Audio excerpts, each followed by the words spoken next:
সুপ্রিয় শিক্ষার্থীবৃন্দ, কেমন আছো? সব আশা করি ভালোই আছো। আজকে আমরা শিরক থেকে শুরু করবো, তো চলো ক্লাসটা শুরু করা যাক। পরিচয়: শিরক শব্দের অর্থ অংশীদার সাব্যস্ত করা, একাধিক স্রষ্টা বা উপাস্যে বিশেষ করা। ইসলামী পরিভাষায় মহান আল্লাহর সাথে কোনো ব্যক্তি বা বস্তুকে শরীক করা বা কিংবা তার সমতুল্য মনে করাকে শিরক বলা হয়। যে ব্যক্তি শিরক করে তাকে বলা হয় মুশরিক। শিরক হলো তাওহীদের বিপরীত। আল্লাহ তাআলা স্বয়ং শিরকের ধারণা খণ্ডন করেছেন। তিনি বলেন, কুল হুয়াল্লাহু আহাদ, অর্থ বলুন তিনি আল্লাহ এক ও অদ্বিতীয়। সূরা ইখলাস আয়াত ১। অন্যত্র আল্লাহ তাআলা বলেন, লাইসা কামিসলিহি শাই', কোনো কিছুই তার সদৃশ নয়। সূরা আশ-শূরা আয়াত ১১। লাউ আল কোরআনে আরো বলা হয়েছে, লাউ কানা ফীহিমা আলিহাতুন ইল্লাল্লাহু লাফাসাদাতা, যদি সেখানে আল্লাহ ব্যতীত অন্য কোনো ইলাহ থাকতো তবে উভয় ধ্বংস হয়ে যেত। সূরা আল আম্বিয়া আয়াত ২২। আল কোরআনে এসব আয়াত দ্বারা স্পষ্টভাবে আল্লাহ তাআলার সত্য গুণে অতুলনীয়তার বিষয়টি বোঝা যায়। সুতরাং আল্লাহ তাআলার সাথে কাউকে অংশীদার করা নিঃসন্দেহে শিরক ও জঘন্য অপরাধ। আল্লাহ তাআলার সাথে শিরক ৪ ধরনের হতে পারে, যথা: আল্লাহ তাআলার সত্তা ও অস্তিত্বে শিরক করা, যেমন ঈসা আলাইহিস সালামকে আল্লাহর পুত্র মনে করা। নাউযুবিল্লাহ। আল্লাহ তাআলার গুণাবলীতে শিরক করা, যেমন আল্লাহ তাআলার পাশাপাশি অন্য কাউকে সৃষ্টিকর্তা বা রিজিকদাতা মনে করা। সৃষ্টি জগতের পরিচালনা কাউকে আল্লাহ তাআলার অংশীদার বানানো, যেমন ফেরেশতাদের জগৎ পরিচালনাকারী হিসেবে মনে করা। নাউযুবিল্লাহ। ইবাদতের ক্ষেত্রে আল্লাহ তাআলার সাথে কাউকে শরীক করা, যেমন আল্লাহ ব্যতীত কাউকে সিজদা করা, কারো নামে পশু জবাই করা ইত্যাদি। শিরকের কুফল ও প্রতিকার: শিরক অত্যন্ত জঘন্য অপরাধ। পৃথিবীর সকল প্রকার জুলুমের মধ্যে সবচেয়ে বড় হলো শিরক। আল্লাহ তাআলা বলেন, ইন্না শিরকা লাযুলুমুন আযীম, অর্থ নিশ্চয় শিরক চরম জুলুম।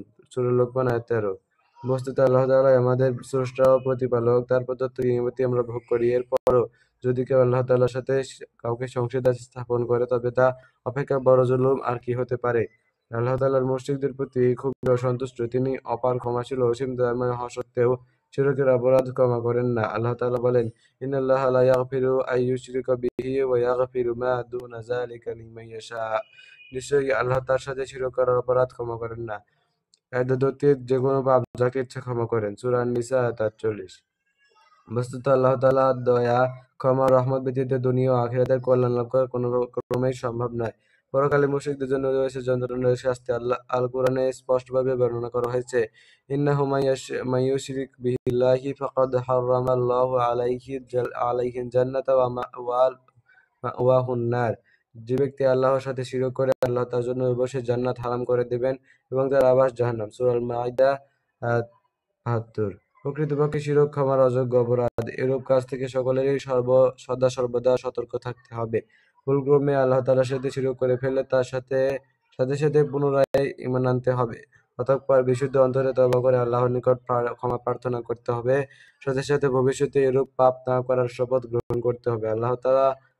তাহলে আশা করা যায় আল্লাহ তাআলা স্বীয় দয়া ও করুণার মাধ্যমে পাপ ক্ষমা করে দিতে পারেন। আমরা অবশ্যই শিরক থেকে বেঁচে থাকবো এবং আল্লাহর উপর সুদৃঢ় ঈমান এনে আল্লাহর প্রিয় পাত্র হব। তাহলে আমাদের ইহকাল ও পরকাল মঙ্গলময় হবে। একটা কাজ আছে, শিক্ষার্থীরা শিরকের পরিচয়, কুফল ও প্রতিকার বিষয়ে ১০টি বাক্য বাড়ি থেকে লিখে পোস্টার আকারে তৈরি করে নিয়ে আসবে। তো আমি দেখিয়ে দিচ্ছি যে কি কি বাক্য তোমরা লিখতে পারো পোস্টারে। শিরকের পরিচয়, কুফল ও প্রতিকার এ বিষয়ে ১০টি বাক্য। শিরক মানে আল্লাহর সাথে কাউকে অংশীদার করা। ইসলামী পরিভাষায় শিরক তাওহীদের পরিপন্থী। শিরক করলে একজন মানুষ মুশরিক হয়ে যায়। আল্লাহ তাআলা বলেছেন, তিনি এক ও অদ্বিতীয়। শিরক চরম জুলুম, যা আল্লাহ কখনো ক্ষমা করেন না। শিরক করলে জান্নাত হারাম হয়ে যায় এবং আবাস হয় জাহান্নাম। শিরকের ৪টি ধরন আছে: সত্তা, গুণাবলী, পরিচালনা ও ইবাদতে শিরক। মানুষ ভুলক্রমে শিরক করলে সঙ্গে সঙ্গে ঈমান এনে তওবা করতে হবে। শিরক থেকে বাঁচতে হলে তাওহীদের জ্ঞান অর্জন ও আমল করতে হবে।